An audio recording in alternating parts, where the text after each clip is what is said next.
क्या अरविंद केजरीवाल चाहकर भी दिल्ली की 7 लोकसभा सीटों पर इंडिया अलायंस को लाभ नहीं पहुंचा पाएंगे? क्या अरविंद केजरीवाल को जमानत मिलने के बावजूद दिल्ली की जनता बीजेपी को ही चुनने जा रही है? आखिर ऐसा क्यों कहा जा रहा है कि जेल से बाहर आने के बावजूद अरविंद केजरीवाल अपनी पार्टी के लिए सहानुभूति वोट नहीं जुटा पाएंगे? इन दावों में कितनी सच्चाई है? आखिर दिल्ली की जनता के मन में क्या है और 7 लोकसभा सीट पर आंकड़े क्या कह रहे हैं, ये जान लेना बहुत जरूरी है। नमस्कार, मैं हूं रोहन शर्मा और आप देख रहे हैं न्यूज नेशन। आम आदमी पार्टी के मुखिया और दिल्ली के सीएम अरविंद केजरीवाल को कथित शराब घोटाला मामले में सुप्रीम कोर्ट से अंतरिम जमानत मिल गई है। कोर्ट ने केजरीवाल को 1 जून तक के लिए जमानत दी है, जिसका मतलब है कि लोकसभा चुनाव के आखिरी चरण तक केजरीवाल अपनी पार्टी के लिए कैंपेनिंग कर सकेंगे। हालांकि 7वें चरण की वोटिंग खत्म होते ही उन्हें फिर से सरेंडर करना होगा।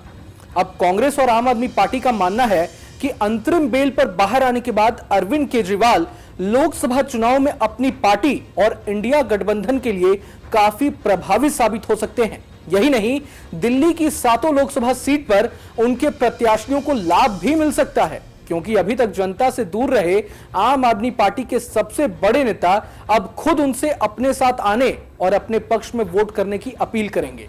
लेकिन यहां आपको बता दें कि अगर 2019 के पैटर्न पर दिल्ली में वोटिंग हुई तो इंडिया अलायंस का गेम बिगड़ सकता है। ऐसे में सवाल उठता है कि वो कौन से बड़े मुद्दे हैं जो दिल्ली में इस बार बीजेपी की राह आसान बना रहे हैं। राजधानी दिल्ली की 7 लोकसभा सीटों पर 25 मई को वोटिंग होनी है। बात करें 2019 के चुनावी नतीजों की, तो पिछली बार इन सभी सीटों पर बीजेपी के उम्मीदवारों ने भारी बहुमत से जीत दर्ज की थी। चांदनी चौक सीट पर बीजेपी के डॉक्टर हर्षवर्धन ने कांग्रेस उम्मीदवार को 2,28,000 वोटों से हराया था। नॉर्थ ईस्ट दिल्ली सीट पर मनोज तिवारी ने दिल्ली की पूर्व सीएम शीला दीक्षित को 3,66,000 वोटों से शिकस्त दी थी।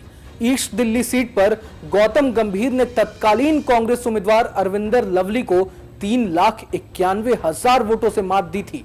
बात करें नई दिल्ली सीट की, तो यहां से बीजेपी की मीनाक्षी लेखी ने कांग्रेस के दिग्गज नेता अजय माकन को 2,56,000 वोटों से हराया था।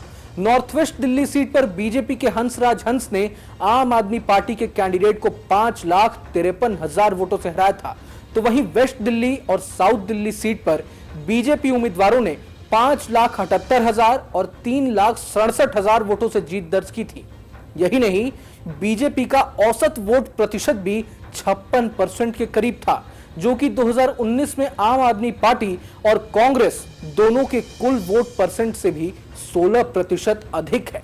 आंकड़ों के मुताबिक 2019 के चुनाव में कांग्रेस और आम आदमी पार्टी के कद्दावर नेताओं की जमानत ही जब्त हो गई थी। इन नेताओं में शीला दीक्षित, अजय माकन, आतिशी, यहां तक कि राघव चड्ढा का भी नाम शामिल है। अब 2024 के डगर की बात करें तो इस बार बीजेपी ने मनोज तिवारी को छोड़कर बाकी सभी 6 सीटों पर नए उम्मीदवारों को मौका दिया है। तो दूसरी तरफ आम आदमी पार्टी और कांग्रेस इस बार अलायंस में है। आम आदमी पार्टी की तरफ से कुलदीप कुमार, सोमनाथ भारती जैसे नेता मैदान में हैं, तो वहीं कांग्रेस ने कन्हैया कुमार और उदित राज जैसे कैंडिडेट्स को मैदान में उतारा है। खास बात तो यह है कि कांग्रेस के कन्हैया कुमार पिछले चुनाव में बिहार में जमानत जब्त करवाने के बाद अब दिल्ली का रुख कर रहे हैं। तो वहीं आम आदमी पार्टी के नेता सोमनाथ भारती और कुलदीप कुमार पहली बार संसद पहुंचने की जुगत में है।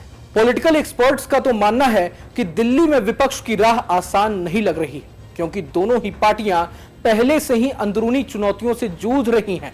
कन्हैया कुमार और उदित राज की पार्टी में विरोध के चलते कांग्रेस में मची अंदरूनी कलह गठबंधन प्रत्याशियों के लिए नई मुश्किलें लेकर आई हैं।